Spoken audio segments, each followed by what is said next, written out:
Bonjour à tous, c'est Cécile du blog L'éducation, c'est le bonheur.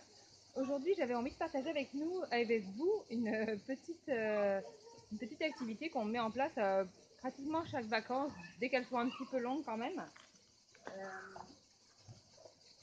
C'est la boîte au trésor. Donc en fait, c'est une petite boîte qu'on confectionne, non, qu'on prend et qu'on remplit au fur et à mesure des vacances. Donc la taille de la boîte, c'est celle-ci, hein, donc vous voyez, c'est tout petit. Ça peut s'agrandir en fonction des trouvailles. Le concept, c'est quoi? C'est que quand on part en vacances, on prend en général plus le temps d'observer les choses, les détails, les insectes, les espèces, et des fois de pouvoir rencontrer des petites surprises sympas. Donc au tout début des vacances, de ces vacances-là, Jules a trouvé un morceau de dessin d'abeille donc sauvage. Et donc c'est ça qui a commencé le début de cette boîte au trésor de ces vacances-ci. À chaque fois, pratiquement chaque vacance, on en fait une. On l'a observé, on a regardé les alvéoles. Et au fur et à mesure des vacances, on le complète en fonction des trouvailles. Donc je peux vous montrer nos petites trouvailles de l'été. Une enveloppe de larves de cigales. Je ne sais pas si vous la voyez bien. Voilà. Nous avons également trouvé un papillon mort. Une jolie petite plume. Une chrysalide vide. Voilà, puis bon, il y en a plein d'autres. Il y a une abeille, un dorifort et il y a encore plusieurs petites choses dedans. Donc en fait, moi j'aime beaucoup cette boîte. Les enfants ils prennent aussi énormément parce que à la fois ça développe beaucoup de choses. Ça développe le sens du détail, premièrement, parce que au cours de nos balades ou de nos visites chez les uns ou les autres, on prend le temps du coup d'observer les petites choses de la nature et puis voilà, de récupérer ce qui est là et ce qui peut être observé, détaillé, questionné.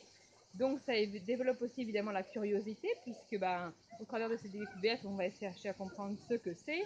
C'est pas toujours facile à deviner non plus, d'où ça vient et comment c'est arrivé là, d'expliquer la vie, la mort, au niveau des insectes, ouais, c'est très intéressant. Ça développe aussi tout simplement le partage parce que dès qu'on va quelque part, on a toujours notre boîte avec nous et les enfants adorent partager leurs découvertes avec les personnes qu'on rencontre, peut-être de la famille, des amis ou tout simplement d'autres enfants qu'ils rencontrent dans des parcs. Et ça favorise toujours, ça établit toujours une communication, une relation avec les gens et on adore vraiment ça. Ça favorise aussi le langage, parce que le développement du langage. Parce que mine de rien, le fait de rencontrer ces objets-là qu'on n'a pas forcément nous chez nous en Martinique, on a d'autres choses, mais on n'a pas ceux-là, et ça va permettre d'enrichir le vocabulaire au niveau de la vie animale, de comprendre aussi les phases de développement des insectes. Quand on rencontre des chrysalides, même s'ils connaissent déjà le cycle du papillon, on en reparle, on retrouve le vocabulaire qu'on a vu avec chenilles, chrysalides, etc. Et puis en fait, les enfants sont souvent très fiers de ces découvertes. Quand ils rencontrent un nouvel événement à mettre dans la boîte au trésor, c'est vraiment une fierté dans leurs yeux d'avoir vu ce détail, de pouvoir l'apporter, d'aller chercher ensemble l'information pour découvrir ce que c'est. Donc je ne sais pas si vous faites ce genre d'activité aussi. En tout cas, c'est tout simple et je vous invite vraiment à le faire avec vos enfants. C'est toujours une activité très chouette. Et si vous aimez ce genre d'activité avec pas grand-chose, vous pouvez retrouver sur mon blog un article dans lequel je vous donne pas moins de 50 jeux à faire avec presque rien ou un stylo et un papier. Et évidemment, il y en aurait encore plus de 200 à faire, mais bon, c'est déjà un échantillon qui vous permet de vous occuper pendant les vacances.